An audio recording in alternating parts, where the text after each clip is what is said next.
ಆದ್ರೆ ಈ ದಾವೀದನ ಕುಟುಂಬದಲ್ಲಿ ಉಲ್ಟಾ ಆಗಿದೆ. ಏನ್ ಗೊತ್ತಾ, ಆರಂಭದಿಂದ ಹುಟ್ಟಿದ ಎಲ್ಲಾ ಮಕ್ಕಳ ಮೇಲೆ ಬಹಳ ಪ್ರೀತಿ ತಂದೆಗೆ, ಆದ್ರೆ ದಾವೀದನ ಕಂಡ್ರೆ ಯಾರು ಸೇರ್ತಾ ಇರಲಿಲ್ಲ. ಅದಕ್ಕೆ ದಾವೀದನ ಕೆಲಸ ಕುರಿ ಕಾಯೋದು. ಅವನೇನ್ ಮಾಡ್ತಿದ್ದ, ಬೆಳಿಗ್ಗೆ ಹೇಳೋದು, ಊಟ ತಗೊಳ್ಳೋದು, ನಡಿ ಚಲೋ ಕುರಿ ತಗೊಳ್ಳೋದು, ಊಟಕ್ಕೆ ಹೋಗೋದು, ರಾತ್ರಿ ಎಲ್ಲ ಕುರಿ ಬೇಯಿಸೋದು. ಒಂದ್ ತಿಳ್ಕೋರಿ, ದಾವೀದ ತನ್ನ ಜೀವನದಲ್ಲಿ ಎದುರಿಸಿದಂತ ಕಷ್ಟಗಳು ಸಾಮಾನ್ಯವಾದದ್ದಲ್ಲ. ಒಬ್ಬನೇ ಇರ್ತಿದ್ದ, ಗುಡ್ಡಗಾಡು ಪ್ರದೇಶಗಳಲ್ಲಿ ಕುರಿಯನ್ನು ತಿನ್ನಲಿಕ್ಕೆ ಸಿಂಹಗಳು ಬರ್ತಿದ್ವು. ಆ ಸಿಂಹಗಳ ವಿರುದ್ಧವಾಗಿ ಹೋರಾಡಿ ಗೆದ್ದವನು ದಾವೀದ. Amen, hallelujah. ಸಿಂಹ ಬಂತು ಅಂತೇಳಿ ಕುರಿಗಳನ್ನ ಸಿಂಹದ ಬಾಯಲ್ಲಿ ಹಾಕಿ ತಪ್ಪಿಸ್ಕೊಂಡು ಬರಲಿಲ್ಲ. ಇವನು ಧೈರ್ಯಶಾಲಿ ದಾವೀದನಾಗಿದ್ದ. ಇವನ ಹತ್ರ ಬಲ ಸಾಮರ್ಥ್ಯ ಇತ್ತು, ಇವನ ಹತ್ರ ಜ್ಞಾನ ಇತ್ತು, ಇವನ ಹೃದಯ ಶುದ್ಧವಾದ ಹೃದಯವಾಗಿತ್ತು. ಇದನ್ನೆಲ್ಲ ಕಂಡಂತ ದೇವರು ದಾವೀದನನ್ನ ಆರಿಸಿಕೊಳ್ಳುತ್ತಾನೆ. Amen, hallelujah. ಹಾಗಾದ್ರೆ ನಾನು ಈಗಲೂ ನಿಮ್ಗೆ ಹೇಳಲಿಕ್ಕೆ ಬಯಸ್ತೇನೆ, ದಾವೀದ ತನ್ನ ಜೀವನದಲ್ಲಿ ಇಷ್ಟೆಲ್ಲ ಕಷ್ಟಗಳನ್ನು ಎದುರಿಸ್ತಾ ಇದ್ದಾನಲ್ಲ, ಫೇಸ್ ಮಾಡ್ತಾ ಇದ್ದಾನಲ್ಲ, ಗುಡ್ಡದ ಮೇಲೆ ಕುತ್ಕೊಂಡು ಕುರಿ ಮೇಯಿಸ್ತಾ ಇದ್ದಾನಲ್ಲ, ದಾವೀದ ಎಂದಾದ್ರೂ ಅನ್ಕೊಂಡಿರ್ಬೋದ, ಇಮ್ಯಾಜಿನೇಷನ್ ಮಾಡ್ಕೊಂಡ್ರೆ ನಾನು ಈ ಜಾಗ ಒಬ್ಬ ಅರಸನಾಗ್ತೇನೆ, ರಾಜನಾಗ್ತೇನೆ. ಅರ್ಥ ಮಾಡ್ಕೋರಿ, ರಾಜನ ಕೈ ಕೆಳಗಡೆ ಸೈನಿಕರಿಗೆ ರೊಟ್ಟಿ ಊಟ ಕೊಡಕ್ಕೆ ಹೋಗ್ತಿದ್ದ ದಾವೀದ. ಅವರ ಅಣ್ಣ ಸೈನಿಕ, ಅವ್ರ ಅಣ್ಣಂಗೆ ಊಟ ಕೊಡಕ್ಕೆ ಯಾರು ಹೋಗ್ತಿದ್ರು? ದಾವೀದ ರೊಟ್ಟಿ ಊಟ ಕೊಡಕ್ಕೆ ಹೋದವು.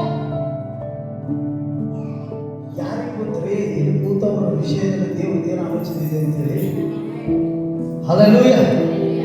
ಯಾರಿಗೆ ಗೊತ್ತು? ಆದ್ರೆ ಕರ್ತನ ಚಿತ್ತವೇನು ತಿಳಿದುಕೊಂಡು ಕರ್ತನ ಸೇವೆಯಲ್ಲಿ ಇರ್ರಿ. ಹಲ್ಲೆಲೂಯಾ. ಪಾಪವಿಲ್ಲದವರಾಗಿ ಪರಿಶುದ್ಧರಾಗಿರ್ರಿ. ಹಲ್ಲೆಲೂಯಾ. ಅದಕ್ಕೆ ದಾವೀದನ ಹೃದಯವನ್ನು ನೋಡಿ ದೇವರು ಆರಿಸಿಕೊಂಡ. 1 ಸಮುವೇಲ 14:7 ವಚನ. ದಾವೀದನು ಸಾಮಾನ್ಯ ಕುರಿಗಾಯಿಯಾಗಿದ್ದನು. ದಾವೀದನ ಕಸುಬು ಏನಾಗಿದ್ರಿ? ಕುರಿ ಮೇಯಿಸುವುದು. ಇವತ್ತು ನೀವು ನಿಮ್ಮದೇ ಆದಂತ ಕೆಲಸ ಕಾರ್ಯಗಳಲ್ಲಿ ನೀವು ತೊಡಗಿಸಿಕೊಂಡಿದ್ದೀರಿ. ಪ್ರತಿದಿನ ನಿಮ್ಗೆ ಏನಿದ್ದೀರಿ? ಕೆಲಸ ಇದೆ, ಇಲ್ವೋ? ಕೆಲಸ ಮಾಡ್ತೀರಿ, ದುಡಿತೀರಿ. ಅದಕ್ಕೆ ದಾವೀದನಿಗೂ ಒಂದು ಕಸುಬಿತ್ತು, ಒಂದು ಕೆಲಸ ಮಾಡ್ತಿದ್ದ, ಅದು ಕುರಿ ಕಾಯುವಂತದ್ದಾಗಿತ್ತು. ದಾವೀದನು ದೊಡ್ಡ ಅರಮನೆಯಲ್ಲಿ ಬೆಳೆದ ರಾಜನಾಗಿರಲಿಲ್ಲ. ದಾವೀದ ಒಬ್ಬ ಅರಸನ ಮನೆಯಲ್ಲಿ ಹುಟ್ಟಿದ ಮಗ ಆಗಿರಲಿಲ್ಲ. ದಾವೀದ ಬಡ ಕುಟುಂಬದಲ್ಲಿ ಒಂದು ದೊಡ್ಡ ಫ್ಯಾಮಿಲಿಯಲ್ಲಿ ಕಡೆಯವನಾಗಿ ಜನಿಸಿದವನು. ದಾವೀದನ ಕಸುಬು ಕುರಿ ಕಾಯುವಂತದ್ದಾಗಿತ್ತು. ಕುರಿ ಮೇಯಿಸ್ತಾ ಇದ್ದ. ಅವನ ಅಣ್ಣ ತಮ್ಮ ಸೈನಿಕರಿಗೆ ಊಟ ಕೊಟ್ಟಕ್ಕೆ ಹೋಗ್ತಿದ್ದ. ಸಾಮಾನ್ಯರಲ್ಲಿ ಸಾಮಾನ್ಯರಂತೆ ತನ್ನ ಜೀವನ ಶೈಲಿಯನ್ನು ದಾವೀದ ಕಟ್ಕೊಂಡಿದ್ದ. ಆದ್ರೆ ದೇವರ ಆಲೋಚನೆ ಏನಿದೆ ದಾವೀದನ ವಿಷಯದಲ್ಲಿ? ಅವನು ಕುರಿಗಳನ್ನು ಕಾಯುತ್ತಿದ್ದ ಯುವಕ. ಆದರೆ ಮನುಷ್ಯರು ದಾವೀದನನ್ನು ಸಣ್ಣವನಾಗಿ ನೋಡಿದರು, ದೇವರು ಅವನ ಹೃದಯವನ್ನು ನೋಡಿದನು. ಆಮೆನ್. ಮನುಷ್ಯನ ದೃಷ್ಟಿಗೆ ದಾವೀದ ಬಹಳ ಸಣ್ಣವನು, ಯವನಸ್ಥನು, ಅವನು ರೊಟ್ಟಿ ಕೊಡೋವನವನು, ಒಬ್ಬ ಸೈನಿಕ. ಈಗ ಒಂದು ಆಳು ಬಂದಿದ್ದಾನೆ, ಆ ಸೈನಿಕನನ್ನು ಏನ್ ನೋಡ್ತಾನೆ? ಆಳಾಗಿ ನೋಡೋವನಲ್ಲ, ಅವನನ್ನ ಕೆಳಗಿಟ್ಟೆ ನೋಡೋವನಲ್ಲ. ಜನರ ದೃಷ್ಟಿಗೆ ದಾವೀದ ಬಹಳ ಸಣ್ಣವನಾಗಿದ್ದ. ಆದ್ರೆ ದೇವರು ಅವನ ಹೃದಯವನ್ನು ನೋಡಿದನು. ಆಮೆನ್. ದೇವರೇನು ನೋಡೋದು? ಮತ್ತೊಂದ್ಸಲ, ಎರಡನೇ ಸಲ ದೇವರೇನು ನೋಡೋದು? ಮತ್ತೆ ಹೃದಯ. ಹಾಗಾದ್ರೆ ಶುದ್ಧ ಹೃದಯ ನನ್ನಲ್ಲಿ ನಿರ್ಮಿಸು, ಶುದ್ಧ ಹೃದಯ ನನ್ನಲ್ಲಿ ನಿರ್ಮಿಸು, ನನ್ನಲ್ಲಿ ನನ್ನಲ್ಲಿ ನನ್ನಲ್ಲಿ ನನ್ನಲ್ಲಿ ಶುದ್ಧ ಹೃದಯ ನನ್ನಲ್ಲಿ ನಿರ್ಮಿಸು, ಶುದ್ಧ ಹೃದಯ ನನ್ನಲ್ಲಿ ನಿರ್ಮಿಸು. ದಾವೀದನ ಹೃದಯ ಹೆಂಗಿದ್ರೆ? Pure gold. Hallelujah, hallelujah. ಇದು ಇದೆಯಾ? ಪ್ಲೀಸ್, ನಿಮಗೂ ಹೃದಯ ಇದೆಯಾ? ಎಲ್ಲಿದೆ ಅದು? ದಿಖಾओ मेरे को एक बार। हृदय जिसको तो भी हमें प्रॉमिस देता है ना, ಯಾರಿಗಾದ್ರೂ ನಾವು ಪ್ರಾಮಿಸ್ ಮಾಡುವಾಗ ಅಥವಾ ಏನಾದ್ರೂ ಮಾತು ಕೊಡುವಾಗ ಅರ್ಥ ಮಾಡ್ಕೊಳ್ಳಿ, ಹೃದಯ ಮುಟ್ಟಿ. ಯಾಕೆ? ಇದರ ಕೋನ್ ಬೇಟ ಇಲ್ಲಿ ಯಾರು ಕುತ್ಕೊಂಡಿದ್ದಾರೆ? ನನ್ನ ಯಜಮಾನ, ನನ್ನ ನಾವಿಕ, ನನ್ನ ಸೃಷ್ಟಿಕರ್ತ ಈ ಹೃದಯದ ಒಳಗಡೆ ಇದ್ದಾನೆ, ಪ್ರಾಮಿಸ್ ಮಾಡ್ತಾ ಇದ್ದಾನೆ. ಅಪೋಸಿಟ್ ವ್ಯಕ್ತಿ ಬಿಲೀವ್ ಮಾಡ್ತಾನೆ, ಓಕೆ ನಂಬೋಣ ಈ ವ್ಯಕ್ತಿಯನ್ನ. ಹಂಗೆ ದಾವೀದನ ಹೃದಯ ಶುದ್ಧ ಹೃದಯವಾಗಿತ್ತು. ಆಮೆನ್. ದೇವರಿಗೆ ಇಷ್ಟಕರವಾದ ಹೃದಯವಾಗಿತ್ತು. ಇವತ್ತಿನ ಕಾಲಘಟ್ಟಗಳಲ್ಲಿ ಮನುಷ್ಯ ತನ್ನ ಹೊರಗಿನ ತೋರಿಕೆಯನ್ನು ಸುಂದರವಾಗಿದ್ರು, ಚೆನ್ನಾಗಿದ್ರು, ಆದರೆ ಒಳ್ಳೆ ವ್ಯಕ್ತಿಯಾಗಿ ಅವನು ಒಳ್ಳೆ ಹೃದಯವಂತಿಕೆ ಉಳ್ಳವನಾಗಿ ಬದುಕಲಿಕ್ಕೆ ಅವನಲ್ಲಿ ಆ ಒಂದು ಆಸ್ಪದ ಸಿಗ್ತಾನೆ. ಯಾಕೆ? ಸೈತಾನ ನಿನ್ನ ಹೊರಗಿನ ತೋರಿಕೆಗೆ ಏನೋ ಮಾಡೋದಿಲ್ಲ, ಆದರೆ ನಿನ್ನ ಮನಸ್ಸನ್ನ, ನಿನ್ನ ಹೃದಯವನ್ನ ಭ್ರಷ್ಟ ಮಾಡೋದೇ ಅವನ ಮೊದಲ ಆಜ್ಞೆಯಾಗಿರ್ತದೆ. ಹಲ್ಲೆಲೂಯಾ. ಯಾಕೆ ಅಂತಂದ್ರೆ ಮನುಷ್ಯನ ಹೃದಯ ಅಂತಂದ್ರೆ ದೇವರಿರುವ ಸ್ಥಳ. ಈಗ ಏನೇನ್ ತೋಟ ಈ ಆದಾಮ ಅವುಗಳಿಗೆ ದೇವರು ಕೊಟ್ಟಿದ್ದ, ಆದ್ರೆ ಅರ್ಥ ಮಾಡ್ತಾರೆ ಆ ತೋಟದ ಒಳಗಡೆ ಸೈತಾನ ಬಂದ. ಹಂಗೆ ಹೃದಯದ ಒಳಗಡೆ ಒಂದ್ಸಲ ಸೈತಾನನ ಆಲೋಚನೆಗಳು ಬಂದಿದ್ದೆ ಆದ್ರೆ ಆ ಇಡೀ ಹೃದಯವನ್ನೇ ಅವನು ಕಿಡಿಸಿ ಆ ಹೃದಯದಲ್ಲಿರುವ ದೇವರಿಂದ ನಿಮ್ಮನ್ನ ದೂರ ಮಾಡ್ತಾನೆ. ಅದಕ್ಕೆ ದಾವೀದ ದೇವರಿಗೂ ತನ್ನ ಕಲ್ಪಕ್ಕೂ ಕೆಲಸಕ್ಕೂ ಕುಟುಂಬಸ್ಥರಿಗೂ ಸಮಾಜದವರಿಗೂ ಒಳ್ಳೆ ವ್ಯಕ್ತಿಯಾಗಿದ್ದ. ಆಮೆನ್. ಹಲ್ಲೆಲೂಯಾ. ಇವತ್ತು ನಾವೇನ್ ಮಾಡ್ತೇವೆ? ಯಾರೋ ತಂದು ಹೇಳಿ ಬಿತ್ತಿ ಹೋದ ಬೀಜವನ್ನ ಕೇಳಿಸಿಕೊಂಡು, ಸುದ್ದಿ ಕೇಳಿಸಿಕೊಂಡು ಚೆನ್ನಾಗಿರೋ ವ್ಯಕ್ತಿಗಳನ್ನು ನಾವೇ ವೈರಿಗಳಾಗಿ ನಿಲ್ತೇವೆ. ತಪ್ಪಲ್ವಾ? ಅಳೆದು ತೂಗುವ, ನ್ಯಾಯ ತೀರ್ಪು ಮಾಡುವ ಅಧಿಕಾರ ನಮಗೆ ದೇವರು ಕೊಟ್ಟಿಲ್ಲ.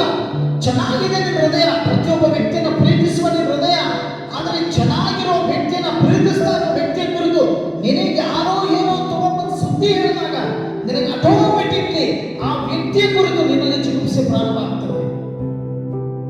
ಅಂದ್ರೆ ಸೈತಾನ ನೇರವಾಗಿ ಮುಟ್ಟಕ್ಕಾಗದೇ ಇರೋದನ್ನ ಇನ್ನೊಂದು ಮಾರ್ಗವಾಗಿ ಬಂದು ವ್ಯಕ್ತಿಯನ್ನ ದೇವರಿಂದ, ವಾಕ್ಯದಿಂದ, ಪ್ರಾರ್ಥನೆಯಿಂದ ಅಗಲಿಸುತ್ತಾನೆ. ಹಲ್ಲೆಲೂಯಾ. Praise the lord. ಇದನ್ನ ನಾವು ಅರ್ಥ ಮಾಡ್ಕೋಬೇಕು. ದಾವೀದ ಯಾವ ಜನ ಸಂಪರ್ಕದಲ್ಲಿ ಹೆಚ್ಚು ಉಳಿದಿಲ್ಲ. ಅವನ ಕಸುಬೆ ಕುರಿ ಕಾಯೋದು, ದಾವೀದನ ಫ್ರೆಂಡ್ಸೇ ಕುರಿಗಳು. ಅರ್ಥ ಆಯ್ತಾ? ಹಾಗಾಗಿ ಶತ್ರು ಯಾರಪ್ಪ? ಸಿಂಹ. ಯಾವಾಗ ಬಂದ್ರು ದಾವೀದನ ಬಾಯಿಯನ್ನ ಸೀಳಿ ಅದನ್ನ ಕೊಂದು ತನ್ನ ಕುರಿಗಳನ್ನ ರಕ್ಷಣೆ ಮಾಡ್ತಾ ಇದ್ದ. ಹಲ್ಲೆಲೂಯಾ. ಹಾಗಾದ್ರೆ ನಾವಿಲ್ಲಿ ನೋಡಬೇಕು, ನೀವು ಇದು ಒಂದು ಸಣ್ಣ ಸ್ಥಿತಿಯಲ್ಲಿ, ಇವತ್ತು ನೀವು ಯಾವುದೇ ಒಂದು ಸಣ್ಣ ಸ್ಥಿತಿಯಲ್ಲಿ ಇದ್ದರೂ ದೇವರ ಕೈಯಲ್ಲಿ ನಿಮ್ಮ ಭವಿಷ್ಯ ದೊಡ್ಡದಾಗಿದೆ ಅಂತ. ನೀವು ಇವತ್ತು ಸಣ್ಣ ಸ್ಥಿತಿಯಲ್ಲಿ ಯಾವುದೋ ಸಣ್ಣ ಕೆಲಸದಲ್ಲಿ, ಯಾವುದೋ ಒಂದು ಕಾರ್ಯದಲ್ಲಿ ನೀವು ತೊಡಗಿಸಿಕೊಂಡಿರ್ಬೋದು. ಈಗ ಅದು ಸಣ್ಣದಾಗಿರ್ಬೋದು, ಆದರೆ ದೇವರ ದೃಷ್ಟಿಯಲ್ಲಿ ಬರೋದ್ರಿಂದಲೇ ಅದು ದೊಡ್ಡದಾಗ್ತದೆ. ಹಲ್ಲೆಲೂಯಾ. ಹಲ್ಲೆಲೂಯಾ. ಅದು ದೊಡ್ಡದಾಗ್ತದೆ, ಅದು ಬೆಳೀತದೆ, ಅದು ಆಶೀರ್ವದಿಸಲ್ಪಡ್ತದಂತೆ. ದಾವೀದನು ಕೂಡ ಯೌವನಸ್ಥನಾಗಿದ್ದ, ಆದರೆ ಅತಿ ಕಮ್ಮಿ ವರ್ಷದಲ್ಲಿ, ಕಮ್ಮಿ ಅವಧಿಯಲ್ಲಿ ದಾವೀದನಿಗೆ ಎಂತ ಪದವಿ ಕೊಟ್ಟದೆ? ರಾಜ, ಕಿಂಗ್ ಅಲ್ವಾ? ಹಾಗಾದ್ರೆ ನನಗೆ ನೀವು ಹೇಳ್ರಿ, ದಾವೀದ ಒಬ್ಬ ರಾಜನ ಕೈ ಕೆಳಗೆ ಬೆಳೆದವನಾಗಿದ್ರೆ ರಾಜ್ಯವನ್ನ ಹೇಗೆ ನಡೆಸಬೇಕು ಅನ್ನೋದನ್ನು ತಿಳ್ಕೊಂಡಿರ್ತಿದ್ದ, ಜ್ಞಾನ ಪಡೆದಿರ್ತಿದ್ದ. ಪಾಂಡಿತ್ಯರು, ವಿದ್ವಾಂಸರು ಎಲ್ಲರ ಕೈ ಕೆಳಗೆ ಅವನು ಬೆಳೆದವನಾಗ್ತಿದ್ದ. ದಾವೀದನಿಗೆ ಕುರಿಗಳನ್ನ ಮೇಯಿಸೋದು ಗೊತ್ತು, ರಾಜ್ಯ ನಡೆಸೋದು ಗೊತ್ತಿದೆಯಾ? ದೇವರು ಕರೆಯುವಾಗ, ದೇವರು ಆರಿಸಿಕೊಳ್ಳುವಾಗ ಈ ಎಲ್ಲ ವಿಷಯಗಳನ್ನು ಸಂಪೂರ್ಣವಾಗಿ ನನಗೆ ಜ್ಞಾನದ ರೂಪವಾಗಿ ಕೊಡಲು ಶಕ್ತನಾಗಿದ್ದಾನೆ. ಆಮೆನ್. ಸೊಲೊಮೋನ ಏನಂತ ಪ್ರೇಯರ್ ಮಾಡ್ದ? ದೇವರು ಕೇಳ್ತಾನೆ ಸೊಲೊಮೋನನಿಗೆ, ನಿನಗೇನು ಬೇಕು ಕೇಳ್ಕೋ. ಅವಾಗ ಸೊಲೊಮೋನ ಅಂತಾನೆ ಏನಂತೇಳಿ, ನನಗೆ ಇಸ್ರಾಯೇಲರನ್ನ ನಡೆಸಿಕೊಂಡು ಹೋಗೋದಕ್ಕೆ ನನಗೆ ಜ್ಞಾನ ಕೊಡು. ಒಂದ್ಸಲ ಕಂಪ್ಯೂಟರ್ ಮುಂದೆ ಹೋಗಿ ಕೂತ್ಕೊಂಡ್ರೆ, ಕಂಪ್ಯೂಟರ್ ನೋಡ್ತಾ ಕೂತ್ಕೊಂಡ್ರೆ ಕಂಪ್ಯೂಟರ್ ಕೆಲಸ ಮಾಡ್ತದ? ಆಗ್ತದೇನ್ರಿ? ಕಂಪ್ಯೂಟರ್ ನಡೆಸೋರು ಯಾರು? ನೀವೇ. ಕಂಪ್ಯೂಟರ್ ಅಲ್ಲಿ ಜ್ಞಾನ ಇಲ್ಲ, ಕಂಪ್ಯೂಟರ್ ನಡೆಸೋ ಜ್ಞಾನ ನಿಮ್ಮಲ್ಲಿದೆ. ಹಲ್ಲೆಲೂಯಾ. ನೀವ್ ಏನ್ ಹೇಳ್ತೀರೋ, ನೀವ್ ಏನ್ ಮಾಡ್ತೀರೋ ಅದು ಮಾಡ್ತದೆ. ಹಲ್ಲೆಲೂಯಾ. ಹಾಗಾದ್ರೆ ನಾನು ಏನ್ ಹೇಳ್ತಾ ಇದ್ದೆ ಗಮನದಲ್ಲಿ ಇಟ್ಕೋರಿ. ಒಂದು ಕಂಪ್ಯೂಟರ್ ಅನ್ನ ಚಲಾವಣೆ ಮಾಡಲಿಕ್ಕೆ ನಿಮಗೆ ಜ್ಞಾನದ ಅವಶ್ಯಕತೆ ಇದೆ, ದುಡ್ಡಿನ ಅವಶ್ಯಕತೆ ಅಲ್ಲ. ಹಲ್ಲೆಲೂಯಾ. ಹಾಗಾದ್ರೆ ಜ್ಞಾನ ಇದೆ, ಜ್ಞಾನ ಇದ್ರೆ ನೀವು ಕಂಪ್ಯೂಟರ್ ಚಲಾವಣೆ ಮಾಡ್ತೀರಿ, ಕೆಲಸ ಮಾಡ್ತೀರಿ. ಕೆಲಸ ಮಾಡಿಕೊಟ್ರೆ ಅದರದ ಪೇಮೆಂಟ್ ನಿಮಗೆ ಸಿಗ್ತದೆ. ಹಲ್ಲೆಲೂಯಾ. ಈಗ ನಿಮ್ಮಲ್ಲಿ ಜ್ಞಾನ ಇಲ್ಲ, ನೀವು ಕಂಪ್ಯೂಟರ್ ಮುಂದೆ ಕೂತ್ಕೊಂಡಿದ್ದೀರಿ, ಆದ್ರೆ ಕಂಪ್ಯೂಟರ್ ನಿಮಗೆ ಚಲಾವಣೆ ಮಾಡ್ಲಿಕ್ಕೆ ಆಗ್ತದಾ? ಕೆಲಸ ಮಾಡ್ಲಿಕ್ಕೆ ಆಗ್ತದಾ? ಇಲ್ಲ. ಕೆಲಸ ಮಾಡದೇ ಇದ್ರೆ ನಿಮಗೆ ಕೂಲಿ ಸಿಗ್ತದಾ? ಸಿಗಲ್ಲ. ಹಾಗಾದ್ರೆ ಜ್ಞಾನ ಎಷ್ಟು ಮುಖ್ಯ ಎಂಬುದಾಗಿ ಮೊದಲು ಅರಿತುಕೊಳ್ಳ್ರಿ. ಹಲ್ಲೆಲೂಯಾ. ಹಲ್ಲೆಲೂಯಾ. ಎಷ್ಟು ಮುಖ್ಯ ಎಂಬುದಾಗಿ ತಿಳ್ಕೊಳ್ರಿ. ಜ್ಞಾನ ಇಲ್ಲ, ಎಕ್ಸಾಮ್ ಕೂತ್ಕೋರಿ, ಎಕ್ಸಾಮ್ ಬರೆಯಕ್ಕಾಗ್ತದ? ಆಗ್ತಿದ್ದೇನ್ರಿ? ಜ್ಞಾನ ಇದೆ, ಎಕ್ಸಾಮ್ ಬರದೆ, ಎಕ್ಸಾಮ್ ಪಾಸ್ ಆದೆ, ಅದೇ ಸರ್ಟಿಫಿಕೇಟ್ ತಗೊಂಡೋಗಿ ಇಂಟರ್ವ್ಯೂ ನಿಂತ್ಕೊಂಡೆ, ಇಂಟರ್ವ್ಯೂಲಿ ಪಾಸ್ ಆದೆ, ಜಾಬ್ ಸಿಗ್ತದೆ. ಅಂದ್ರೆ ಜ್ಞಾನ ಇಲ್ಲ ಅಂದ್ರೆ ನಿನ್ನಿಂದೇನು ಸಾಧ್ಯ ಇಲ್ಲ. ಹಾಗಾದ್ರೆ ವಚನ ಏನು ಹೇಳ್ತದೆ? ಜ್ಞಾನ ಎಲ್ಲಿಂದ ಸಿಗ್ತದೆ? ಯೆಹೋವನ ಭಯವೇ ಜ್ಞಾನಕ್ಕೆ ಮೂಲ. ಭಯ ಇದೆಯಾ? ಸಮಯಕ್ಕೆ ವಿಧೇಯರಾಗಿದ್ದೇವಾ? ದೇವರಿಗೆ ಕೃತಜ್ಞತಾ ಭಾವವುಳ್ಳವರಾಗಿದ್ದೇವಾ? ನಾನು ಈಗಲೂ ಹೇಳ್ತೇನೆ, ನಿಮ್ಮಲ್ಲಿ ಎಲ್ಲಿವರೆಗೂ ಬದಲಾವಣೆ ಇಲ್ಲ ಅಲ್ಲಿವರೆಗೂ ಲೂಟಲಾಗಿರ್ತೀರಿ. ಲೂಟಲ್ ಅಂದ್ರೆ ನೋ ಒನ್ ಸ್ಟೆಪ್ ಮೋ, ನೀವು ಒಂದು ಸ್ಟೆಪ್ ಕೂಡ ಮುಂದೆ ಹೋಗ್ಲಿಕ್ಕೆ ಆಗಲ್ಲ. ಯಾಕಂದ್ರೆ ಜ್ಞಾನದ ವಿಷಯದಲ್ಲಿ, ಪ್ರಾರ್ಥನೆಯ ವಿಷಯದಲ್ಲಿ, ಭಾವ ಭಕ್ತಿಯ ವಿಷಯದಲ್ಲಿ ಒಂದು ಸ್ಟೆಪ್ ಕೂಡ ಮುಂದೆ ಬರ್ತಾ ಇಲ್ಲ. ಈಗ ಯೆಹೋವನ ಭಯವೇ ಜ್ಞಾನಕ್ಕೆ ಮೂಲ. ನೀನು ದೇವರ ಹತ್ರ ಕೇಳಿಕೊಂಡ್ರೆ ದೇವರು ಇಲ್ಲ ಎನ್ನದೆ ಉದಾರ ಮನಸ್ಸಿನಿಂದ ನಿನಗೆ ಅದರ ಕೊಡುವನು ಅಂತ ವಚನ ಬರುತ್ತಿದೆ. ನೀನು ಯಾರ ಹತ್ರ ಬರಬೇಕು? ನೀ ಯಾವ ಸಮಯದಲ್ಲಿ ಬಂದರೂ ಕೂಡ ನಿಮ್ಗೆ ದೇವ್ರು ಭೇಟಿ ಆಗ್ತಾನ?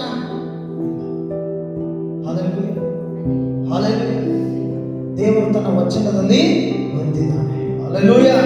ಹಾಗಾಗಿ ದಾವೀದನು ಒಬ್ಬ ಸಣ್ಣ ವ್ಯಕ್ತಿಯಾಗಿದ್ದ, ಆದರೆ ದೇವರನ್ನ ಭವಿಷ್ಯ ಮಾತ್ರ ಬಹಳ ದೊಡ್ಡದಾಗಿ ರೂಪಿಸಿದ್ದ. ಆಮೇಲೆ ದಾವೀದನು ಸಿಂಹ ಮತ್ತು ಕರಡಿಯಿಂದ ತನ್ನ ಕುರಿಗಳನ್ನು ರಕ್ಷಿಸಿದನು. 1 ಸಮುವೇಲ 17ನೇ ಅಧ್ಯಾಯ 34-37ನೇ ವಚನದವರೆಗೂ ಬರೆಯಲ್ಪಟ್ಟಿದೆ. ಈಗ ದಾವೀದನು ಸಿಂಹ ಮತ್ತು ಕರಡಿಯಿಂದ ತನ್ನ ಕುರಿಗಳನ್ನ ರಕ್ಷಿಸಿದನು. ಈಗ ನೀವು ಸೈತಾನನ ತರುವ ದಾಳಿಗಳು ಒಂದೆರಡಿದಾವ? ಪ್ಲೀಸ್ ಜೌರ್ದವ್ರೆ, ಒಂದೆರಡಿದಾವ? ದಾವೀದನು ತರುವ ದಾಳಿಗಳು ಒಂದೆರಡಿದಾವಲ್ರಿ? ರೋಗದ ದಾಳಿ, ಅರ್ಥ ಮಾಡ್ತಾರೆ, ಅನಾರೋಗ್ಯದ ದಾಳಿ, ಅನಾರೋಗ್ಯ ಮುಗಿತಾ ಇದೆ ಅಂದ್ರೆ ಸಾಲದ ದಾಳಿ, ಸಾಲ ಮುಗಿತಾ ಇದ್ರೆ ಮನೆ ಮೇಲೆ, ಮನಸ್ಥಿತಿಗಳ ಮೇಲೆ ದಾಳಿ. ಹಾಗಾದ್ರೆ ಇವೆಲ್ಲಾ ದಾಳಿಗಳು ನಡೀತಾ ಇದಾವಲ್ಲ, ಇವುಗಳು ಸೈತಾನನ ಕಡೆಯಿಂದ ಬರ್ತಾ ಇದ್ದಾವೆ ಅನ್ನೋದಾದ್ರೆ ಗಮನದಲ್ಲಿ ಇಟ್ಕೊಂಡಿದ್ದಾನ? ಬರ್ತಾ ಇದ್ದಾವೆ ಅನ್ನೋದಾದ್ರೆ ದಾವೀದನ ದಾಳಿ ಬಂದಾಗ, ದಾವೀದನ ಸಿಂಹಗಳು ಕರಡಿಗಳು ತಿನ್ಲಿಕ್ಕೆ ಬಂದಾಗ ದಾವೀದ ಏನ್ ಮಾಡ್ದ? ಯುದ್ಧ ಮಾಡ್ದ. ಹಾಗಾದ್ರೆ ಇವತ್ತು ನೀವು ಪ್ರಾರ್ಥನೆ ಅನ್ನೋ ಯುದ್ಧ ಮಾಡದೆ ಹೋದ್ರೆ ಸಿಂಹನೂ ಓಡಿ ಹೋಗಲ್ಲ, ಕರಡಿನೂ ಓಡಿ ಹೋಗಲ್ಲ. ನಿಮ್ಮ ಸಂಪತ್ತನ್ನ, ನಿಮ್ಮ ಆಶೀರ್ವಾದವನ್ನ ಅರ್ಥ ಮಾಡ್ಕೊಳ್ರಿ. ನಿಮ್ಮ ಪವಿತ್ರ ಜೀವನದ ವಿರುದ್ಧವಾಗಿ ಸೈತಾನ ಯುದ್ಧ ಮಾಡ್ತಾನೆ. ನೀವು ಅದರಿಂದ ತಪ್ಪಿಸಿಕೊಳ್ಳಿಲ್ಲ ಅಂದ್ರೆ, ಈಗ ವಚನ ಏನ್ ಬರೀತು? ತೋಳಗಳಲ್ಲಿ ನಿಮ್ಮನ್ನ ಏನ್ ಮಾಡಿದ್ದೇನೆ? ಕಳಿಸಿದ್ದೇನೆ. ತಪ್ಪಿಸಿಕೊಂಡು ಬರುವುದು ನಿಮಗೆ ಬಿಟ್ಟಿದ್ದು. ತಪ್ಪಿಸಿಕೊಳ್ಳೋ ಜ್ಞಾನ ಬಹಳ ಮುಖ್ಯ. ಪ್ರಾರ್ಥನೆ ಎಲ್ಲ ಸಮಸ್ಯೆಗಳಿಗೂ ಪರಿಹಾರ ಎಂಬುದಾಗಿ ನೋಡ್ತವೆ. ಆಮೇಲೆ ಪ್ರಾರ್ಥನೆ ಅಸಾಧ್ಯವಾದ ಕಾರ್ಯಗಳನ್ನು ಸಾಧ್ಯವನ್ನಾಗಿ ಮಾಡ್ತವೆ ಎಂಬುದಾಗಿ ನೋಡಿದ್ದೇವೆ. ಹಾಗಾದ್ರೆ ದಾವೀದನು ಕೂಡ ಒಬ್ಬ ಪ್ರಾರ್ಥನಾ ವೀರನೇ ತಾನೆ? ಎಸೋದು ದಾವೀದನ ಕೀರ್ತನೆ ಓದಿದ್ರಿಲ್ಲೋ? ನನ್ನ ಮನವೇ ಯೆಹೋವನನ್ನು ಆತನು ಮಾಡಿದ ಉಪಕಾರಗಳಲ್ಲಿ. ದಾವೀದನು ಒಬ್ಬ ಪ್ರಾರ್ಥನಾ ವೀರನಾಗಿದ್ದ. ಸಮಸ್ಯೆಗಳನ್ನು ಕ್ಷಮ್ಯವಾಗಿ ಎದುರಿಸುವ ಜ್ಞಾನವುಳ್ಳವನಾಗಿದ್ದ. ಸಾಮಾನ್ಯ ವಿಷಯ ಅಲ್ಲ ಇದು. ಒಂದು ದೇಶ, ಒಂದು ರಾಜ್ಯವನ್ನೇ ನಡೆಸಿಕೊಂಡು ಹೋಗಬೇಕಂದ್ರೆ ಎಷ್ಟೋ ಲಕ್ಷ ಜನ ಬದುಕ್ತಿರ್ತಾರೆ ಅಲ್ಲಿ. ದಾವೀದನ ವಿರುದ್ಧವಾಗಿ ಅವರ ಅರಸನಾದಾಗ ಎಷ್ಟೋ ಯುದ್ಧಕ್ಕೆ ದಂಡೆತ್ತಿ ಬರ್ತಾರೆ. ಸಾಮಾನ್ಯ ವಿಷಯ. ಒಂದು ಸಲ ಯುದ್ಧ ಆದ್ರೆ ಎಷ್ಟೋ ನಷ್ಟಗಳಾಗ್ತವೆ, ಪ್ರಾಣ ಹಾನಿಗಳಾಗ್ತವೆ. ಆದ್ರೆ ವಚನ ಹೇಳ್ತದೆ, ಪೂರ್ವ, ಪಶ್ಚಿಮ, ಉತ್ತರ, ದಕ್ಷಿಣ ಯಾವ ದಿಕ್ಕುಗಳಿಂದಲೂ ಅವರ ವಿರುದ್ಧವಾಗಿ ಯುದ್ಧಕ್ಕೆ ಬಂದ್ರೆ ಅವರು ಸೋತೇ ಹೋಗ್ತಾ ಇದ್ದಾರೆ. ದಾವೀದನ ಮೇಲೆ ಯಾರ ಆಶೀರ್ವಾದ ಇದೆ ಅಂತಂದ್ರೆ ನಾನು ನೀವು ಆರಾಧಿಸುವ ದೇವರ ಆಶೀರ್ವಾದ ಇದೆ. Amen, hallelujah. ಅದಕ್ಕೆ ಇವತ್ತು ಪಾಸ್ಟರ್ ಹಿಂಗಾಯ್ತಾರೆ, ಪಾಸ್ಟರ್ ಹಂಗಾಯ್ತು ಅಂತ ಹೇಳಲಿಕ್ಕೆ ನೂರೆಂಟು ಕಾರಣಗಳಿದ್ದಾವೆ. ಸ್ವಯಂ ಪ್ರೇರಿತವಾದ ಪ್ರಾರ್ಥನೆ ಇಲ್ಲ, ಅವುಗಳನ್ನು ಎದುರಿಸ್ತಾ ಇಲ್ಲ, ಆ ಶಕ್ತಿಗಳನ್ನು ಮುರಿತಾ ಇಲ್ಲ, ಅವುಗಳ ವಿರುದ್ಧವಾಗಿ ಪ್ರಾರ್ಥನೆ ಇಲ್ಲ. ಹಾಗಾದ್ರೆ ಓಡಿ ಹೋಗ್ಲಿಕ್ಕೆ ಸಾಧ್ಯ ಇದೆ. ಹಲ್ಲೆಲೂಯಾ. ಎಷ್ಟೋ ಸ್ಪಿರಿಟ್ಗಳು, ಎಷ್ಟೋ ದುರಾತ್ಮನ ಆತ್ಮಗಳು ಒಳಗೆ ಬಂದಿದ್ದು ಇನ್ನೂವರೆಗೆ ಕೆಲವೊಬ್ಬರಲ್ಲಿ ಹೊರಗೆ ಹೋಗದೇ ಇರಬಹುದು, ಇನ್ನೂವರೆಗೂ ಬಿಡುಗಡೆ ಆಗದೇ ಇರಬಹುದು. ಕಾರಣ ಒಳಗೆ ಕರ್ಕೊಂಡವ್ರೆ ಅವುಗಳನ್ನು ಹೊರಗೆ ಕಳಿಸ್ತಾ ಇಲ್ಲ. ಹಲ್ಲೆಲೂಯಾ. ಆದ್ರೆ ವಚನ ಹೇಳುತ್ತದೆ, ದಾವೀದನು ಕುರಿಗಳನ್ನ ಸಿಂಹ ಕರಡಿಗಳು ತಿನ್ನಕ್ಕೆ ಬಂದಾಗ ದಾವೀದ ಏನ್ ಮಾಡ್ತಿದ್ದ? ತನ್ನ ಕುರಿಗಳನ್ನ ರಕ್ಷಿಸ್ತಾ ಇದ್ದ. ಇನ್ನು ಅವನಿಗೆ ಅನುಭವದಿಂದ ತಿಳಿದಿತ್ತು, ನೋಡ್ರಿ, ದೇವರು ನನ್ನ ಜೊತೆಯಲ್ಲಿದ್ದಾನೆ. ಅದೇ ನಂಬಿಕೆಯವನು ಗೊಲ್ಯಾತನ ಎದುರು ನಿಂತನು. ದಾವೀದನಿಗೆ ಏನಿತ್ತು ನಂಬಿಕೆ? ದೇವರು ನನ್ನ ಜೊತೆ ಇದ್ದಾನೆ. Amen, hallelujah. ಸಂಡೇ ಪ್ರೇಯರ್ ತಪ್ಪಿಸಿದವರು ಹೀಗೆ ಹೇಳಕ್ ಸಾಧ್ಯ ಇದೆ, ದೇವರು ನನ್ನ ಜೊತೆ ಇದ್ದಾನೆ ವಾರವೆಲ್ಲ. ನೀವೇನಂತೀರಿ? ನೀವೇನು ಹೇಳ್ತೀರಿ? ಸಂಡೇ ಪ್ರೇಯರ್ ತಪ್ಪಿಸಿದವರು ದಾವೀದನ ಹಾಗೆ ಹೇಳಿಕ್ ಸಾಧ್ಯ ಇದೆ, ದೇವರು ನನ್ನ ಜೊತೆ ವಾರವೆಲ್ಲ ಇದ್ದಾನೆ.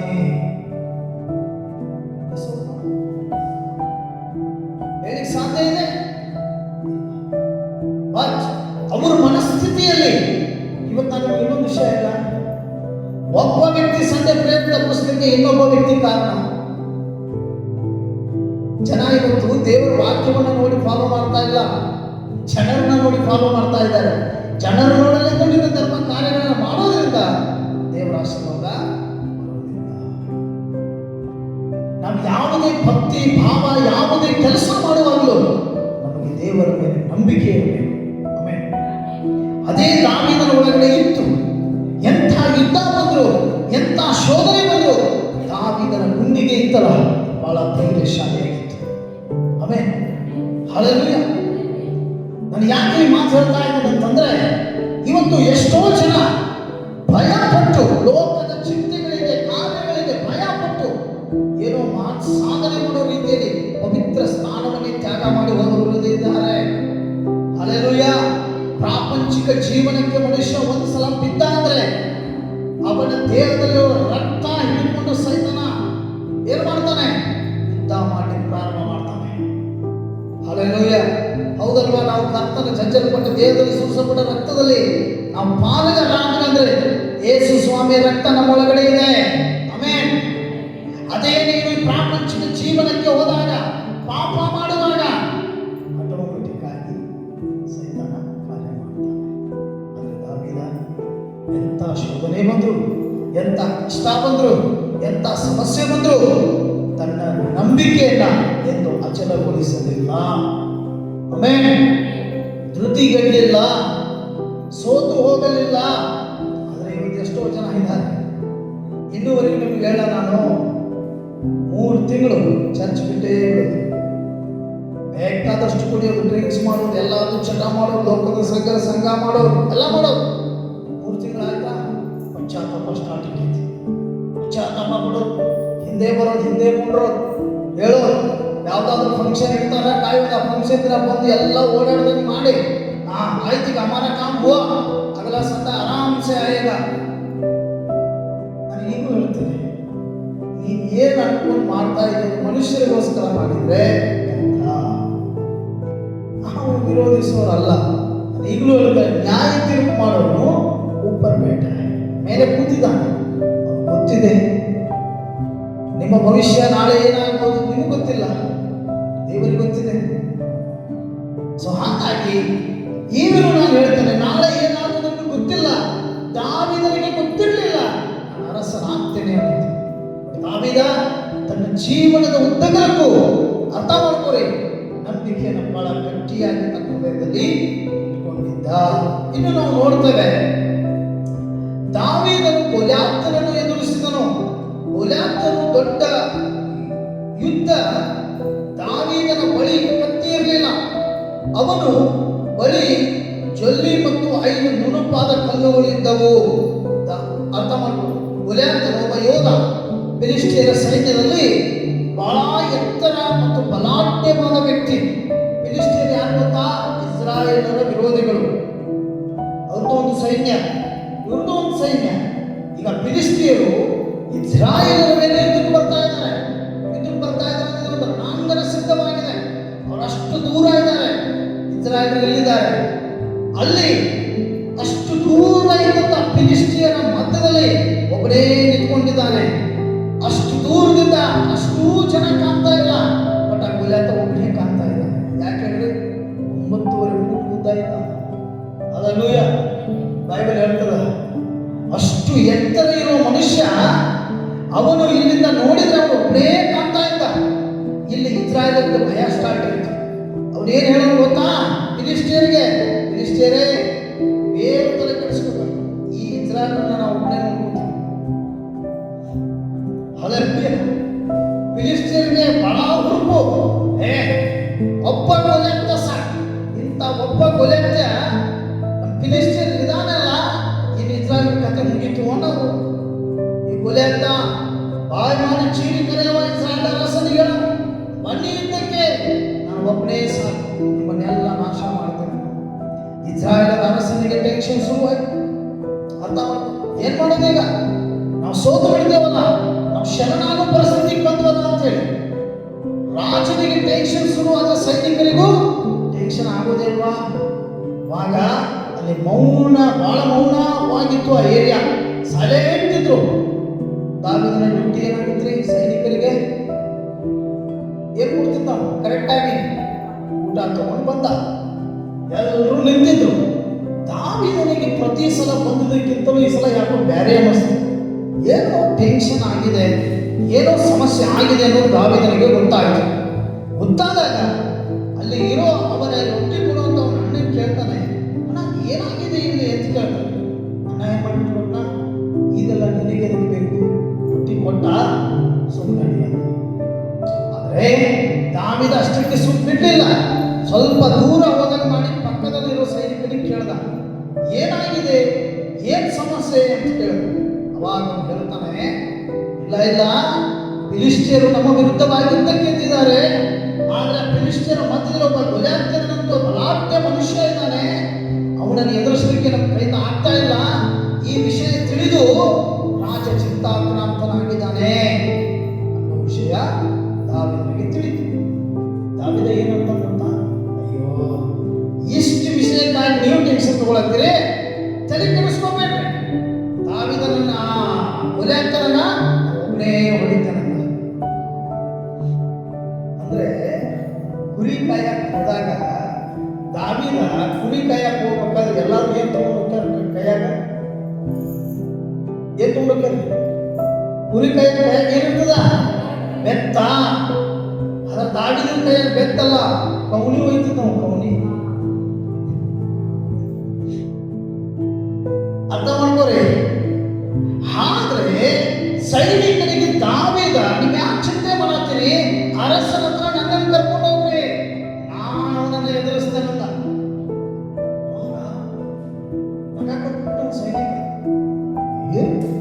ಎಂಥ ಯುದ್ಧ ಪಾಂಡಿತ್ಯರು, ನಾವು ಟ್ರೈನಿಂಗ್ ತಗೊಂಡೇವೆ ಸೈನಿಕರಾಗಿ, ನಮಗ ಟೆನ್ಷನ್ ಆಗ್ತೈತಿ. ನೀವು ಕುರಿ ಕಾಯ ಇವನ ಗೊಲ್ಯಾತನ ಸಾಯಿಸ್ತಾರೆ, ನಂಬಕ್ಕಾಗಲಿಲ್ಲ. ಆದ್ರೂ ದಾವೀದ ಒತ್ತಾಯ ಮಾಡ್ದ. ಅವಾಗ ಇವನು ಏನ್ ಮಾಡ್ತಾನೆ? ಕರ್ಕೊಂಡು ಹೋಗ್ತಾನೆ ಅರಮನೆಗೆ. ರಾಜ ಗೊತ್ತಿದ್ದ. ಅವಾಗ ಚಿರಂಜೀವಿ ಆಗಿರೋ ರಾಜನೇ ಅಂತ ಹೇಳಿ ಏನಾಯ್ತು ಅಂತಾನೆ, ಒಬ್ಬ ಕುರಿ ಕಾಯುವಂತ ದಾವೀದನು ಅಂತ ಒಬ್ಬ ಯೌವನಸ್ಥ ಗೊಲ್ಯಾತನನ್ನ ಸಾಯಿಸ್ತೇನೆ ಅಂತೇಳಿ ಮುಂದೆ ಬಂದಿದ್ದಾನೆ. ಅವನನ್ನ ಕರ್ಕೊಂಡು ಬಂದಿದ್ದೇನೆ ಅಂತ. ರಾಜನಿಗೂ ನಂಬಕ್ಕಾಗ್ತಾ ಇಲ್ಲ. ಈ ನಮ್ಮ ಸೈನಿಕರೇ ಕೈ ಕಟ್ಕೊಂಡು ಕುಂತಿರುವಾಗ ಕುರಿ ಕಾಯುವವನ್ನ ಕೊಲ್ತೇನೆ ಅಂತ ಬಂದಾಗ ಆಶ್ಚರ್ಯ ಆಗದೆ ಇರ್ತಿದ್ದ. ಆಗಲೇಬೇಕು. ಆಗ ದಾವೀದನಿಗೆ ಪ್ರಶ್ನೆ ಮಾಡ್ತಾನೆ ರಾಜ, ನೋಡಪ್ಪ, ಇದು ಸುಮ್ಮನೆ ತಮಾಷೆಯ ಮಾತಲ್ಲ, ಅರ್ಥ ಮಾಡ್ಕೋ, ನಿನ್ನ ಪ್ರಾಣವೂ ಹೋಗಬಹುದು. ಹಲ್ಲೆಲೂಯಾ. ಈ ಯುದ್ಧದಲ್ಲಿ ನಿನ್ನ ಜೀವವನ್ನು ನೀನು ಕಳ್ಕೋಬಹುದು ಅಂತ ಹೇಳಿದಾಗ ದಾವೀದ ಹೇಳ್ತಾನೆ, ತಲೆ ಕೆಡಿಸ್ಕೋಬೇಡ ರಾಜ, ಅಪ್ಪನೇ ಅಷ್ಟೇ ಕೊಡು, ನನ್ನ ಕೆಲಸ ಮುಗಿಸ್ಕೊಂಡು ಬೇಗ ಬಂದ್ಬಿಡ್ತೀನಿ. ರಾಜನಿಗೆ ಧೈರ್ಯ ಶಾಂತ ಇಲ್ಲ. ಏನ್ ಮಾಡ್ಬೇಕಪ್ಪ ಅಂತ ಕೇಳ್ತಾ ಇಲ್ಲ. ಅದಕ್ಕೆ ಅವನ ಜೀವಕ್ಕೇನು ಶರೀರಕ್ಕೇನು ಆಗಬಾರ್ದು ಅಂತ ಹೇಳಿ ಅವರು ಕವಚಗಳನ್ನ ಹಾಕೋತಾರೆ ಸೈನಿಕರು. ಹಲ್ಲೆಲೂಯಾ. ಗೊತ್ತಿದೆ ಅದು. ಅದನ್ನ ರಾಜ ಆಜ್ಞೆ ಮಾಡಿ ಈ ದಾವೀದನಿಗೆ ಎಲ್ಲ ಕವಚಗಳನ್ನ ಹಾಕಿ ಅಂತ. ಒಂದಿನಾನು ಹಾಕೊಳ್ಳೋದಿಲ್ಲ ದಾವೀದ. ಅದ್ರದ್ದು ಟ್ರೈನಿಂಗ್ ಇಲ್ಲ. ಅದನ್ನ ಹೆಂಗ ಹಾಕೊಳ್ಳೋದು, ಹಾಕೊಂಡು ಹೋದಾಗ ಅದನ್ನ ಹಾಕೊಂಡ ಮೇಲೆ ಮೈಗೆಲ್ಲ ಚುಚ್ಚಾಕತ್ತು ದಾವೀದನಿಗೆ. ಶಿಸಿ ಶಿಸಿ ಶಿಸಿ ಇದನ್ನ ತೆಗಿಪ್ಪ ಮಾರಾಯ ಬ್ಯಾಡ. ಮತ್ತೆ ರಾಜ ಅಂತ ಇದನ್ನ ತೆಗೆದ್ರೆ ಅವರ ಕತ್ತಿಗೆ ನಿನ್ನ ದೇಹ ತುತ್ತಾಗ್ತದೆ, ಅರ್ಥ ಮಾಡ್ಕೊಳ್ತಾನೆ. ಇದೆಲ್ಲ ನನಗೆ ಬಹಳ ಭಾರ ಅನಿಸ್ತಾ ಇದೆ.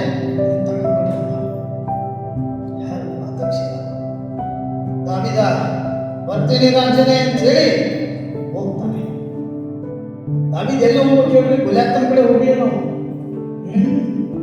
ದಾವೀದ ಹೋಗಿದ್ದು ದಿನಾ ಕುರಿಗಳನ್ನು ಮೇಯಿಸಿ ನೀರು ಕುಡ್ಸಾಕ ನದಿಗೆ ಹೋಗಿರ್ತಾನೆ. ಅಲ್ಲಿ ಹೋದಾಗ ಕುರಿಗಳು ನೀರು ಕುಡಿಯೋ ಟೈಮ್ದಾಗ ಏನೇನು ಮಾಡ್ತಿದ್ರು ಗೊತ್ತಾ? 5 ಕಲ್ಲುಗಳು ಕವನ್ಯಾಗ ಹಾಕೋದು, ತಿರುಗಿಸೋದು, ಹೊಡೆಯೋದು ಮಾಡ್ತಿದ್ದ. ನೀವೇನ್ ಮಾಡಿದ? ನದಿ ಕಡೆ ಹೋದ, 5 ಕಲ್ಲು ತಗೊಂಡ, ಚೂಪಾದ ಕಲ್ಲುಗಳು ಕವನ್ಯಾಗ ಇಟ್ಕೊಂಡ, ಮತ್ತು ದಾವೀದನ ಕಡೆ ಬಂದು ನಿಂತ. ಗೊಲ್ಯಾತನ ಕಡೆ ಬಂದು ನಿಂತ. ದಾವೀದ ಗೊಲ್ಯಾತನನ್ನ ಹಿಂಗ ನೋಡತಾನ. ಹಂಗ ನೋಡಿದಾಗ ಮಾತ್ರ ಗೊಲ್ಯಾತನ ಮುಖ ಕಾಣ್ತಿದ್ದ. ಆದ್ರೆ ಗೊಲ್ಯಾತ ದಾವೀದನನ್ನ ಹಿಂಗ ನೋಡತಾನ. ಅವಾಗ ಗೊಲ್ಯಾತನ ತಲೆ ಕಾಣ್ತದೆ, ದಾವೀದನ ತಲೆ ಕಾಣ್ತಾನೆ. ಆ ಗೊಲ್ಯಾತ ದಾವೀದನನ್ನ ನೋಡಿ ನಗ್ತಾನೆ. ಎಲ್ಲ ನಾಯಿ ಪುಣ್ಯೆ, ನೀನ್ ನನ್ನನ್ನು ಎದುರಿಸಕ್ ಬಂದಿ. ಗೊಲ್ಯಾತ ಮಾತಾಡೋ ಮಾತುಗಳಿಗೆ ಬೈಬಲ್, ನೀನ್ ನನ್ನನ್ನು ಎದುರಿಸಕ್ ಬಂದಿ. ಅವಾಗ ದಾವೀದ ಹೇಳ್ತಾನೆ, ನಿನ್ನನ್ನ ಕ್ಷಣ ಮಾತ್ರದಲ್ಲೇ ಬೇರೊಂದು ಜಾಗಕ್ಕೆ ಕಳಿಸ್ತೇನೆ ಅಂತ ಅಂದಿವ. ಅಲ್ಲಿರೋ ಫಿಲಿಸ್ಟಿಯರು ನಗ್ತಿದ್ದಾರೆ. ಅವಾಗ ಇವನೇನ್ ಮಾಡ್ತಾನೆ? ದಾವೀದ ಗೊಲ್ಯಾತ ಹೇಳ್ತಾನೆ, ಈಗಲೇ ಹೇಳ್ತಾ ಇದ್ದೇನೆ, ನಿನ್ನ ಪ್ರಾಣ ಕಳ್ಕೊಂಡು ಎಚ್ಚರಿಕೆ, ಇಲ್ಲಿಂದ ಹೊರಟು ಹೋಗು ಅಂತಾನೆ. ದಾವೀದ ಹೇಳ್ತಾನೆ, ನಿನಗೂ ಹೇಳ್ತಾ ಇದ್ದೇನೆ, ನಿನ್ನ ಪ್ರಾಣ ಕಳ್ಕೊಂಡು ಎಚ್ಚರಿಕೆ, ಇಲ್ಲಿಂದ ಹೊರಟು ಹೋಗು ಅಂತ. ಇವನು ಕೇಳ್ತಾ ಇಲ್ಲ ಅಂತ ಹೇಳಿ ಕತ್ತಿ ತಗೊಂಡು ಸಿದ್ಧನಾಗ್ತಾನೆ. ಅವಾಗ ದಾವೀದ ಏನಂತ ಗೊತ್ತಾ? ಏ ಗೊಲ್ಯಾತ್ಯ, ನೀನಾದರೂ ಈತಿ ಕತ್ತಿ ಭರ್ಜಿಯಲ್ಲಿ ಯುದ್ಧಕ್ಕೆ ಬಂದ್ರೆ ನಾನು ನನ್ನ ಯೆಹೋವನ ಹೆಸರಿನಲ್ಲಿ ಯುದ್ಧಕ್ಕೆ ಬರ್ತೇನೆ. Amen. That is the power. ಅದರಲ್ಲಿರುವಂತ ಶಕ್ತಿ, ಆ ನಾಮದಲ್ಲಿರುವಂತ ಶಕ್ತಿ ಅಂಥದ್ದಾಗಿತ್ತು. ಅವಾಗ ಆ ಕಡೆಯಿಂದ ಅರ್ಥ ಮಾಡ್ಕೊಂಡು ಕತ್ತಿ ತಗೊಂಡು ಗೊಲ್ಯಾತ ದಾವೀದನ ಕೊಲ್ಲಕ್ಕೆ ದಾವೀದ ಒಂದು ಜಾಗನ ಬಿಟ್ಟು ಅಳೆದಾಗಲಿಲ್ಲ. ಏನ್ ಮಾಡೋದು ಗೊತ್ತಾ? ಕಲ್ಲಿಟ್ಟ, ಬರು ತಿರುಗಿಸಿದ, ಬಿಟ್ಟ, ನೇರವಾಗಿ ಗುಂಡು ಹೋಗಿದ್ದಂತ ತಿಳಿಯಾಕೋದು. ಗೊಲ್ಯಾತ ಬಂತು ಬಿದ್ದ. ಇಸ್ರಾಯೇಲ್ ಚೀರಾಕ್ ಚಾಲು ಮಾಡಿದ್ರು. ಹಲ್ಲೆಲೂಯಾ. ಚಪ್ಪಾಳೆ ತಟ್ಟೋಣ ಕರ್ತನಿಗೋಸ್ಕರ.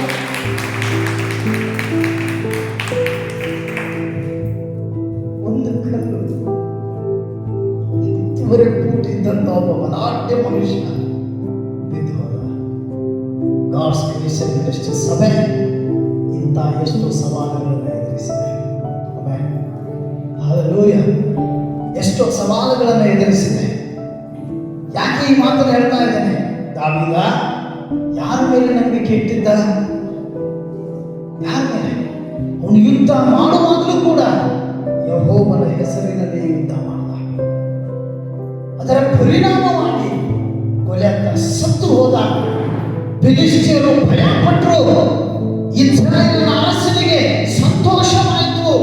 ಆ ದಾವೀದನನ್ನ ಕರೆಸಿ ಅವನಿಗೆ ಎಂಥ ಪದವಿ ಕೊಡಲ್ಪಡ್ತು.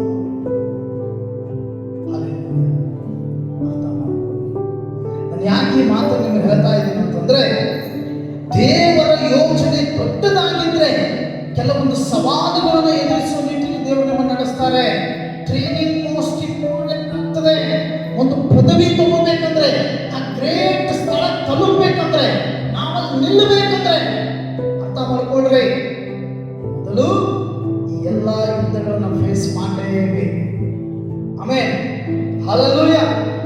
ನಾನು ಯಾಕೆ ಈ ಮಾತನ್ನು ಹೇಳ್ತಾ ಇದ್ದೇನೆ ಅಂದ್ರೆ, ದಾವೀದನು ಸಹ ತನ್ನ ಜೀವನದಲ್ಲಿ ಈ ಎಲ್ಲವುಗಳನ್ನು ಎದುರಿಸಿದ್ದಾನೆ. ಹಲ್ಲೆಲೂಯಾ. ಹಾಗಾಗಿ ನಾವಿಲ್ಲಿ ಬೈಬಲ್ ಅಲ್ಲಿ ನೋಡ್ತಾ ಇದ್ದೇವೆ, ಗೊಲ್ಯಾತನನ್ನ ದಾವೀದ ಹಲ್ಲುಗಳಿಂದ ಹೊಡೆದು ಸಾಯಿಸಿದನು. 1 ಸಮುವೇಲ 17:45 ವಚನದಲ್ಲಿ ನಮ್ಮ ಸಮಸ್ಯೆ ಎಷ್ಟು ದೊಡ್ಡದು ಎನ್ನುವುದು ಮುಖ್ಯವಲ್ಲ, ನಮ್ಮ ದೇವರು ಎಷ್ಟು ದೊಡ್ಡವನು ಎಂಬುದು ಮುಖ್ಯ. ಆಮೇಲೆ ಅಂದ್ರೆ ದಾವೀದನಿಗೆ ಸಮಸ್ಯೆ ಜನರ ಬುದ್ಧಿಯಿಂದ ನೋಡುವಾಗ, ಆಲೋಚನೆಯಿಂದ ನೋಡುವಾಗ ಬಹಳ ದೊಡ್ಡದು ಕಾಣ್ತಾ ಇದೆ. ಎಸೋನು ಬೇರೆಯವರಾಗಿದ್ರೆ ಏನ್ ಮಾಡ್ತಿದ್ರಿ? ಯೋಯಪ್ಪ ಬೇಡ ಅಂತೇಳಿ ಯುದ್ಧ ಶರಣಾಗತಿ ಆಗಿಬಿಡ್ತಿದ್ರು. ಆದ್ರೆ ದಾವೀದನಿಗೆ ಸಮಸ್ಯೆ ದೊಡ್ಡ ಅನಿಸ್ಕೊಳ್ಳಿಲ್ಲ. ಅವನ ಜೊತೆ ಇರುವ ದೇವರು ಬಹಳ ದೊಡ್ಡವನು ಅಂತೇಳಿ ನಂಬಿಕೆಯಿಂದ ಯುದ್ಧಕ್ಕೆ ಹೋದ. ಆಮೇಲೆ ಹಲ್ಲೆಲೂಯಾ. ಇವತ್ತು ನಾವು ಕೂಡ ಅದೇ ಭರವಸೆ, ಅದೇ ವಿಶ್ವಾಸ, ಅದೇ ನಂಬಿಕೆಯಲ್ಲಿ ಮುಂದೆ ಹೋಗ್ಬೇಕು. ಯಾಕೆ ಅಂತಂದ್ರೆ, ಇವತ್ತು ಕತ್ತೆಯ ಬಾಯನ್ನ ತೆರೆದ ದೇವರು ಇವತ್ತು ವಿಶ್ವಾಸಿಗಳ ಲೈಫ್ಗಳ ವಿರುದ್ಧವಾಗಿ ಹೋರಾಟ ಮಾಡ್ತಾ ಇರುವಂತ ಎಷ್ಟೋ ವ್ಯಕ್ತಿಗಳು ಅರ್ಥ ಮಾಡ್ಕೊಳ್ಳಿ, ಒಂದು ದಿನ ಇಂಥ ದಿನ ಬರ್ಬೋದು, ನಿಮ್ಮ ಯೇಸು ಸ್ವಾಮಿನೇ ನಿಜವಾದ ದೇವರು. ಹಲ್ಲೆಲೂಯಾ. Praise the lord.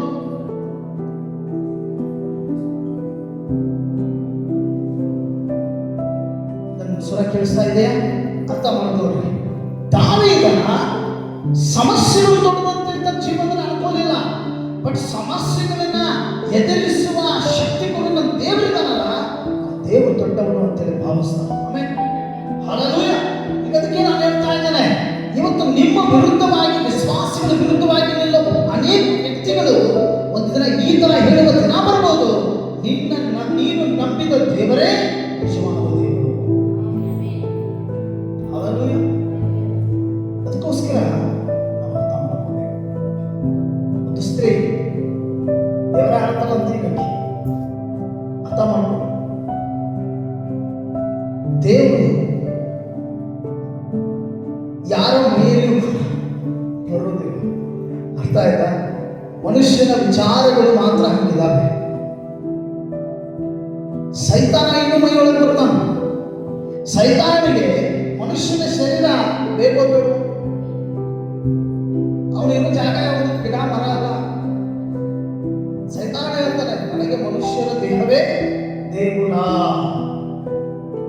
ಸೈತಾನ ಒಳಗಡೆ ಬಂದಾಗ ಸುಮ್ಕೊಂಡಿರ್ತಾನ. ಶಕ್ತಿ ಬೇರೆ ಬಂತಿಲ್ವ? ಇಲ್ಲಿ ಶಕ್ತಿ ಬೇರೆ ಬಂದಾಗ 10 ಜನ ಹೇಳಿದ್ರು ಜನ ದೇವರು. ಸೈತಾನ ಸುಳ್ಳುಗಾರ ಅಂತ ಟೈಟಲ್ ಉಂಟು. ಜನರಿಗೆ ಅಮರ್ಸೋದು, ಮೋಸ ಮಾಡೋದು, ಅವರಲ್ಲಿರುವ ಸಂಪತ್ತನ್ನು ಕಸ್ಕೊಳ್ಳೋದು, ಅವರನ್ನ ಪಾಪದ ರಾಜ್ಯಕ್ಕೆ ತಳ್ಳೋದು, ಇದು ಅವನ ಕೆಲಸ. ಯೇಸು ಸ್ವಾಮಿ ಜನರ ಮುಂದೆ ಮಾನವ ಧಾರಿತ ಶರೀರದಿಂದಲೇ ಬಂದು ಪ್ರಕಟವಾದ. ಆಮೇಲೆ ನೇರವಾಗಿ ಮನುಷ್ಯನಾಗಿ ಬಂದು ನಿನ್ನ ಕರ್ಮದ ನಿಂತ. ನೀನು ಅಂಗೀಕರಿಸಿದ ನಿನ್ನ ಹೃದಯ ಒಳಗಡೆ ಬಂದ. ಅಂಗೀಕರಿಸಲಿಲ್ಲ ಅಂದ್ರೆ ಅವನು ಬರಲಿಲ್ಲ. ಸೈತಾನ ಹಂಗಿದಾನ. ಮೋಕ ಮಿಲಾದು ಅವಕಾಶ ಸಿಕ್ಕರೆ ಬಿಡೋನೇ ಇಲ್ಲ. ನಾನು ಸೇವೆ ಅವಧಿಯಲ್ಲಿ 8ನೇ ಕ್ಲಾಸಿಗೆ ಹೋಗುವ ಒಂದು ಹುಡುಗಿ, ಅರ್ಥ ಮಾಡ್ಕೊಂಡು, ಅಂತ ಒಂದು ಸ್ಪಿರಿಟ್ನ ಸಮಸ್ಯೆಗೆ ಒಳಗಾದಾಗ ಅವರ ತಂದೆ ಚಿಂತಾಕ್ರಾಂತನಾಗ್ತಾನೆ. ಚೆನ್ನಾಗಿರೋ ಸುಂದರವಾಗಿರೋ ನನ್ನ ಮಗಳು ಯಾವ ಸ್ಥಿತಿ ಇಲ್ಲಪ್ಪ ಅಂತೇಳಿ ಅನೇಕ ಸ್ಥಳಗಳಿಗೆ ಹೋಗ್ತಾನೆ, ಎಲ್ಲ ಮಾಡ್ತಾನೆ. ಬಟ್ ಅದು ಒಂದು ಬಿಟ್ಟು 2 ವರ್ಷ ಆಯ್ತು ಅಂತ ಹೇಳ್ತದೆ. ತಿಳ್ಕೊ, 2 ವರ್ಷ ಆಯ್ತು ಅಂತ ಹೇಳಿದಾಗ ಅವರು ಹೊಸ ಚೆನ್ನಾಪುರದಲ್ಲಿ ಗಾಡ್ಸ್ ಕೇಸ್ ಚರ್ಚಿಗೆ ಬರ್ತಾರೆ. ಕರ್ಕೊಂಡು ಬಂದಾಗ ನಾನು ಆ ಮಗಳನ್ನ ನೋಡ್ತದೆ. ನೋಡಿದ ತಕ್ಷಣನೇ ಅದು ನನ್ನ ನೋಡಿದ ತಕ್ಷಣನೇ ಅದು ಚೀರ್ಲಿಕ್ಕೆ ಸ್ಟಾರ್ಟ್ ಆಯ್ತು, ಅಳಲಿಕ್ಕೆ ಸ್ಟಾರ್ಟ್ ಆಯ್ತು. ನಾನು ಕೇಳಿದೆ, ನೀನು ಯಾಕೆ ಬಂದಿದ್ದೀಯಾ, ಏನು ಉದ್ದೇಶ? ಇಲ್ಲ, ನಾನು 2 ವರ್ಷ ಆಯ್ತು ಇಲ್ಲಿ ಬಂದು. ನಾನು ಲೂಸಿಫರ್ನ ಸೈನ್ಯದಲ್ಲಿ ಒಬ್ಬ ಸೈನಿಕನಾಗಿದ್ದೇನೆ. ನನಗೆ ಕಳುಹಿಸಿದ್ದಾರೆ, ನಾನು ಬಂದಿದ್ದೇನೆ. ಹಾಗಾದ್ರೆ ಹೋಗಲ್ಲ? ಇಲ್ಲ, ಕರ್ಕೊಂಡು ಹೋಗಕ್ಕೆ ಬಂದಿದ್ದೇನೆ. ಯಾವಾಗ? ಇನ್ನು 10 ದಿನ ಕಳೆದ್ರೆ ಇವಳು ನಾನು ಹೋಗ್ತಿದ್ದೆ. ಅಲ್ಲಿಂದ ಸುದ್ದಿ ಕೇಳಕ್ಕೆ ಸ್ಟಾರ್ಟ್ ಮಾಡಿದ. ಪ್ರಿಯ ಬಂಧುಗಳೇ, ಸೈತಾನ ಏನ್ ಮಾಡ್ತಾನೆ ಹೇಳಿ ಬರಲ್ಲ. ಅವನು ದುಷ್ಟನು, ಮರಣ ತರುವನು, ಮೋಸಗಾರನು, ಅನ್ಯಾಯ ಮಾಡುವನು. ಈಗಲೂ ಇರುತ್ತದೆ. जिनके कड़े पवित्र आत्मा है, यार कड़े पवित्र आत्मನ ಸಹಾಯ ಇದೆ, ನೀವು ಸೇಫ್, ನಿನ್ನ ರಕ್ಷಣೆ ಇದೆ, ನೀ ಸೇಫ್ ಇದೆ.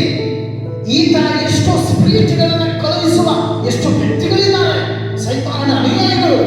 ಆದರೆ ಬೈಬಲ್ ಹೇಳುತ್ತದೆ, ಯಾರ್ದು ಆತ್ಮದ ಉದ್ಧಾರ ಆಗಿದೆ, ರಕ್ಷಿಸಲ್ಪಟ್ಟಿದ್ದೀರಿ, ನಿಮ್ಗೆ ಯಾವ ಹಾನಿಯೂ ಆಗುವುದಿಲ್ಲ.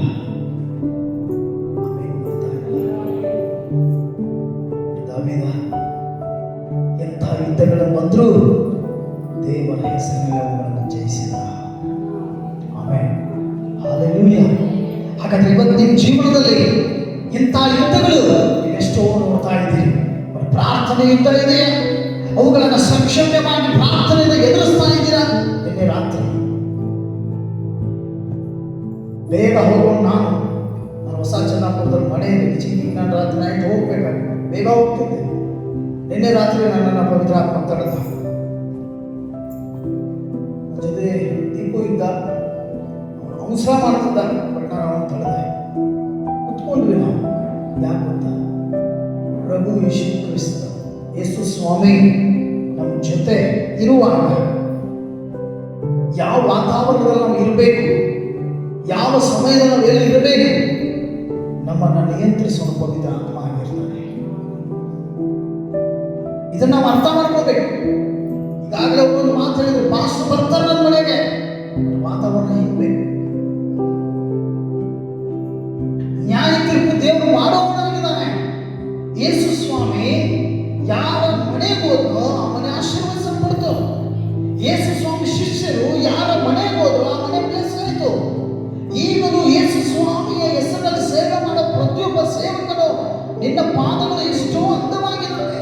ನೀನು ಯಾರ ಮನೆಗೆ ಹೋಗ್ತೀಯೋ ಆ ಮನೆಗೆ ಶುಭವಾಗಿದೆ ಅಂದ್ರೆ ನನ್ನ ಶುಭ ಮನೆಗೆ ಬರ್ತದೆ.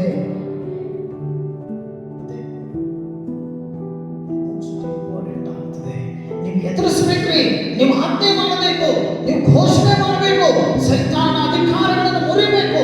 ಉದಾಹರಣೆ ಹೇಳೋಣ, ವ್ಯಕ್ತಿಗಳನ್ನು ವಿಮರ್ಶನೆ ಮಾಡೋದು, ಗುರುತು ಹಿಡಿಯೋದು, ಸೈತಾನ ತಂತ್ರಗಳನ್ನು ಕಂಡಿಡಿದು ಅವುಗಳ ವಿರುದ್ಧವಾಗಿ ಬಲವಾಗಿ ಪ್ರಾರ್ಥಿಸೋದೆ. ಅರ್ಥ ಮಾಡ್ಕೊಳ್ಳಿ, ಒಬ್ಬ ಪ್ರಾರ್ಥನಾ ನಾಯಕ ಎಂಬುದಾಗಿ ನಾವು ಗುರುತಿಸ್ಬೋದು, ಪವಿತ್ರ ಆತ್ಮನ ಕಾರ್ಯ ಎಂಬುದಾಗಿ ಗುರುತಿಸ್ಬೋದು. ನಾನು ಅಂತಿರ್ತೀನಿ ಒಂದೊಂದ್ಸಲ, ಕೊಡದ ನಾರು ನೋಡಿ ಡ್ರೆಸ್ ಇಟ್ಟ, ಬೈಕ್ ಮೇಲೆ ಕೂತ್ಕೊಂಡ, ಇವ ಮೇಲೆ ಹೊಂಟ, ಬೇರೆಯವರು ಗಲ್ಲಿಯಾಗಿರೋರು ಮಂದಿ ನೋಡೋರೆಲ್ಲ ಎಲ್ಲ ಹೊಂಟರು, ಪೇಟೆ ಕುಂತಿರ್ಬೇಕು, ಎಲ್ಲೇ ಕುಂತಿರ್ಬೇಕು. ಒಬ್ಬ ದೈವ ಸೇವಕನಿಗೆ